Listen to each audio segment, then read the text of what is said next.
The new Oreshnik hypersonic missile, which was launched by Russia on Dnipro in Ukraine, has the capability of reaching the UK in just 20 minutes, according to the Mirror.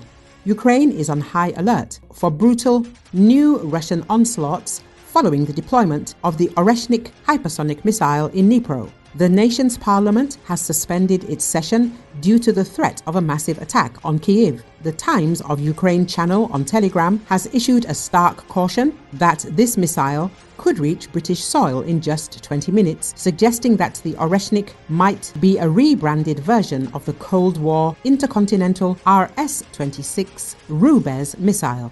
Most likely, the designation Oreshnik was invented by Putin to create the impression of new missile capabilities and intimidate the West, because there is no information about Oreshnik in the public domain, stated Roman Svitan, a reserve colonel in the Ukrainian armed forces. If it was a Rubezh, then it has a range of 5,000 to 6,000 kilometers. It will reach London as well. It also is calculated that from a launch site in Russia, the Oreshnik could hit Poland in 12 minutes, Germany in 15 minutes, and Britain in 20 minutes.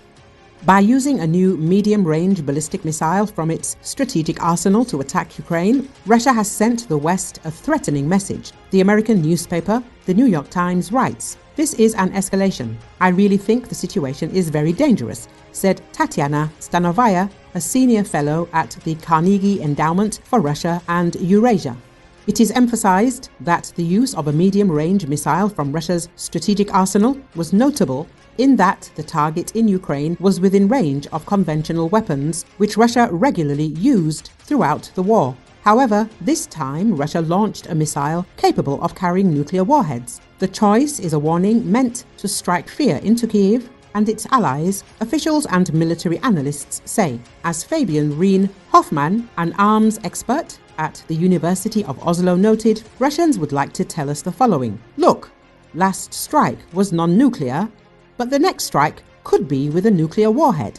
The NYT added that other Russian missiles like Iskander and Kh-101, which Russia used to attack Ukraine on several occasions, could also carry nuclear warheads. However, as Tom Karako, director of the Missile Defense Project at the Center for Strategic and International Studies in Washington, explained, what makes the medium-range missile particularly worrisome is its ability to launch multiple nuclear warheads upon re-entry into the Earth's atmosphere. This makes intercepting them difficult, if not nearly impossible. This is nuclear saber-rattling for both Ukraine and Europe itself. This is a rather harsh signal, Karako said.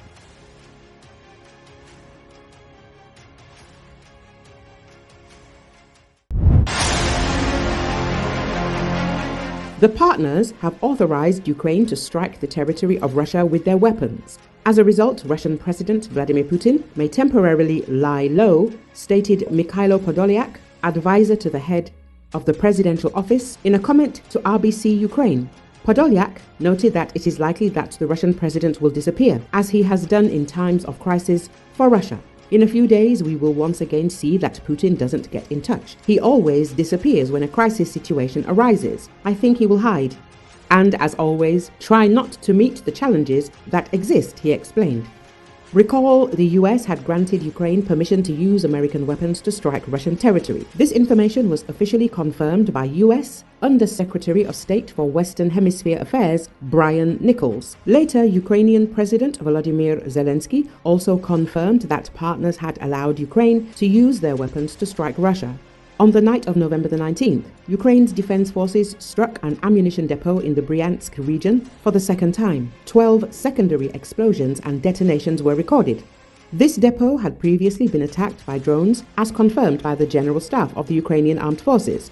After this, Russia had begun serial production of mobile nuclear bunkers. The move comes amid the country's war with Ukraine and growing fears President Vladimir Putin could use nuclear weapons. Putin this week changed Russia's doctrine to lower the threshold for using nuclear weapons, doing so a day after the US gave Ukraine permission to use its long-range weaponry to fire into Russia. The All-Russian Research Institute for Civil Defense and Emergencies says there are shelters capable of protecting people with the light radiation of a nuclear explosion and radioactive contamination of the surrounding environment. Unlike traditional stationary bunkers, mobile bunkers are built to be easily moved from one location to the other, often on vehicles or trailers. They can be equipped with advanced shielding, air filtration systems, and other necessary survival equipment to withstand the harsh conditions of a nuclear event. Russia's units are intended to protect military personnel, officials, and even civilians in the event of a nuclear strike. The type Russia is believed to be building is called the Cub-M model. It is named after Felix Zelenski, the creator of the Soviet secret police, and is being produced in the city of Dzezinsk.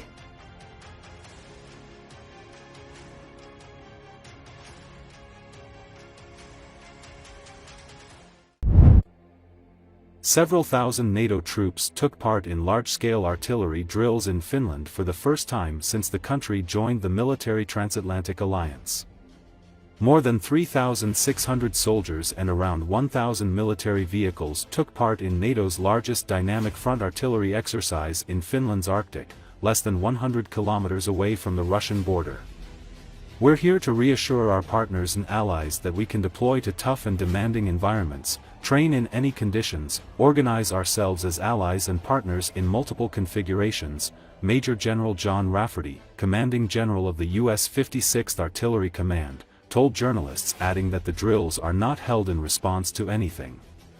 The exercise aims to train interoperability at one of the largest firing ranges in Europe, measuring more than 1,200 square kilometers in cold weather conditions. A Finnish officer, Captain Alexander Siren, who works as a liaison officer for the UK artillery unit at the drills, says Finnish soldiers can provide allies with the expertise on how to operate in sub-zero conditions under the snow, adding that allied nations get a lot from this and how they can operate. Standing near a French-made Caesar self-propelled howitzer, the commander of the gun, Sergeant Dillon, says the drills helped him and his unit to push their limits. "We actually learn a lot, both about ourselves, about our equipment, and about our way of working," he told AP.